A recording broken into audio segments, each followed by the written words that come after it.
G'day guys, I made you guys a 15-minute video last night while I was deliriously tired at 8 o'clock. I might still post it. This Commodore's fixed, so we've had a PO0300 random misfire, and it all sounds like, you know, really easy to check the plugs, check the coils, check the computer, check the fuel pressure, check the throttle body, and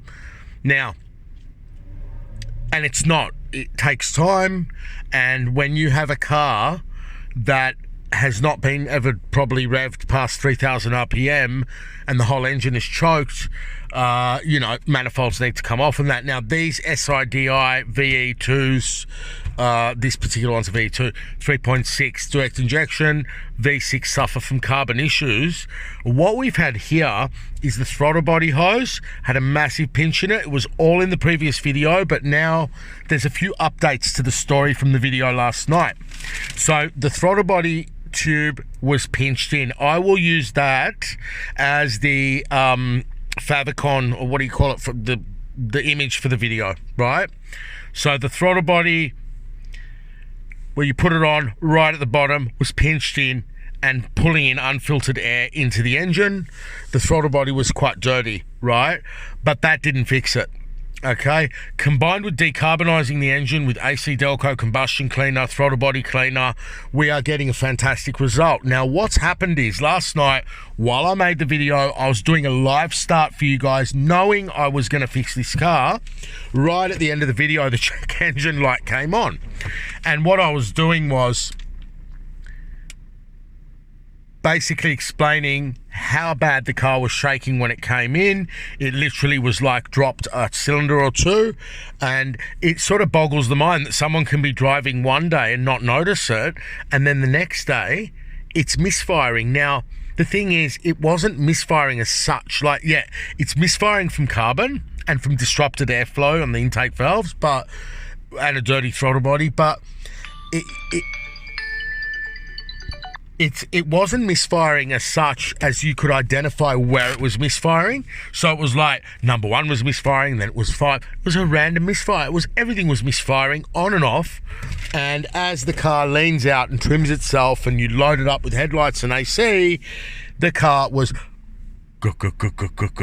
Now, when I ended the video last night, I was talking about the launch scanner and the communication issues we have with the particular scanner we've got with all the Commodores, that it just drops out communication. And that's why at the end of the last video, I never cleared the light. So I made a video last night showing you how to decarbonize the engine, and at the end of it, the engine light came on. But I was then running the car with heaps of octane booster and fuel injection cleaner in it, and basically resetting the fuel trims and letting it relearn was so key to all of this. Like, had I given up, this car would be going out the door to Holden, basically just say I didn't want to do it, which I always fix it in just about everything, but I was about to give up.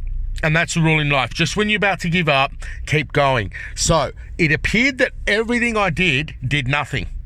The throttle body clean, the decarbonisation, but I knew from my experience the engine was carboned up, and I knew to keep resetting the ECU, relearning the throttle, relearning the fuel trims. And the car this morning, I've come in and I said at the end of the last video, I'm going to take this for an Italian tune-up in the morning, which means flooring the shit out of it. Right, I talked about the earlier timing chain failures and that, but I said I'm going to end the video now. The check engine light's on, but this car is going to be fixed, and the check engine light just extinguished itself. The car is sorted, but not before I drove it. Okay, it still had a tiny little shake in it, because what happens is the fuel leans out. So we can't just release this car yet.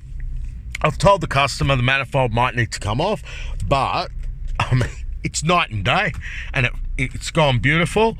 So check your throttle body connection, check your throttle body, check for carbon. If you have to pull the manifold off or decarbonize it like I did with foaming cleaners and that, but you don't want to overheat your O2 sensors or your catalysts, or because the exhaust can tend to glow red hot with it. I talked about in the last video that I didn't really get that aggressive with the clean, but had someone been here, you would think it's quite aggressive, like the amount of cleaner I use. It dispenses very, very quickly, and you know, it can tend to pull in manifolds and that. This particular manifold's a better design, but yeah, I mean, look, that's it. This car's fixed. It's turned the light off on its own, despite the light coming on its own in the video last night. So very confusing, and I might actually post that video and not this one, or I might post both of them, because I wanted you guys to see exactly what it's like. You know, like, none of us know everything, and it's very easy to start in-tank fuel filter and la la la, and I haven't checked the fuel filter here. In fact, I haven't even checked the fuel pressure. I have with the scanner, but I didn't go to the fuel system. When I saw the throttle body was misinstalled, I immediately, and the throttle body intake piping and the dirt in the throttle body and the nature of the miss, it reminded me of the Minis, it reminded me of the BMWs where they misfire, and yeah, I was right. Here we go. I was about to give up. I thought, oh, I better send it a hold, and it might be a computer. So, you can see here the idle's very, very stable.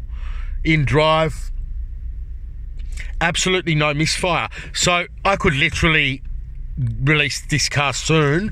I just wanted it to obviously cool off again and stuff like that. So look, it didn't really have a misfire this morning when cold. We got the car hot, so we didn't know. But yeah, theoretically, your random misfires should be a little bit worse when it's cold.